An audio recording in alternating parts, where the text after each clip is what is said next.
Өткен жылы тәуелсіздіктің 25 жылдығына орай облысымыздың әр түкпірінде облыстық Қазақстан халқы ассамблеясының мұрындық болуымен 2000-нан аса шара ұйымдастырылған. Сондай-ақ ассамблеяның өткен жылы атқарылған жұмыстары және ағымдағы жылға дайындық барысы туралы Достық үйінде өткен облыстық ассамблеяның қоғамдық келісім кеңесінде кеңінен талқыланды. Жиынға облыс әкімі Алтай Көлгінов төрағалық етті. Алдымен сөз алған Алтай Сейдірұлы ассамблеяның өткен жылғы жұмыстарына тоқталып, елбасының ұстанған саясатын дұрыс насихаттап, халықтар достығы мен ұлтаралық татулықты сақтау жолында еңбек етіп жүрген ассамблея мүшелеріне алғысын жеткізді. Бұдан кейін қоғамдық келісім мекемесінің бірегейлік пен бірлік атты 4-ші реформаны жүзеге асыру бойынша шаралар жоспары мониторингті қамтамасыз ету жөніндегі аталмыш мекеме басшысының есебі тыңдалды. Жиын барысында облыстық Қазақстан халқы ассамблеясы мен достық үйлерінің даму тұжырымдамасы, діни ахуалға қатысты мониторинг жасау жұмыстары баяндалып, 2017 жылға арналған жұмыс жоспары бекітілді. Жайықтыру жаңалықтары. Ақпанның 23 күні таңғы сағат 7-де Самара-Шымкент тасжолының 276 шақырымында Volkswagen Vento маркалы автокөлігінің жүргізушісі көлікті басқара алмай, жолдың қарсы бағытына шығып кетіп, жол полиция қызметінің патрульдік автокөлігімен соқтығысады. Көлік оқиғасы салдарынан патрульдік автокөліктің жүргізушісі, полиция сержанты және 1992 жылы туылған Volkswagen Vento автокөлігінің жүргізушісі оқиға орнында жапа шекті. Екі жүргізуші де қалалық көпбейінді ауруханаға жатқызылды. Патрульдік автокөліктің жүргізушісінің серіктесі медициналық көмек көрсетілгеннен кейін емханалық емді жалғастыру үшін үйіне қайтарылды. Аталған фактіге қатысты қызметтік тергеу жұмыстары жүргізілуде. Жайықтыру жаңалықтары.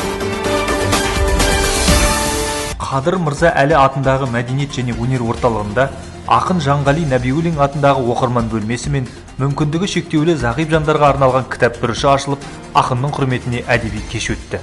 Өмірде Қадыр Мырза Әли мен Жанғали Нәбиуллин сырлас болған жандар. Бүгін Қадыр Мырза Әли атындағы мәдениет пен өнер орталығында Жанғали ағаның рухы қайта жаңғырып жатыр деп есептейміз. Өткен жылы ақынның 80 жылдығы кемшін тойланып еді. Бүгін сол олқылығымыздың орны толғандай. Жанғали ақынға арнаған оқырман бөлмесінде оның пайдаланған заттары, кітаптары қойылып отыр.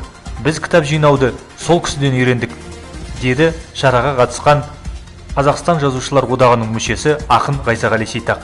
Ал ақынның жары Ағиба Нәбиуллина жолдасының кітапты көп жинайтынын және қадірлегенін айтты. Сондай-ақ жас ұрпақ осы кітаптардан рухани нәр алса екен деген тілегін жеткізді. Жайықтыру жаңалықтары. Бүгін Орал өңірі және Приурале газеттерінің редакциясында тұтынушылар құқығын қорғау мәселесі бойынша тікелей желі ұйымдастырылды. Облыстық тұтынушылар құқығын қорғау департаменті басшысының орынбасары Сергей Щербина, қалалық тұтынушылар құқығын қорғау басқармасы басшысының орынбасары Роза Хасенова тұтынушылар құқық тұрғындардың сауалдарына телефон арқылы тікелей жауап берді.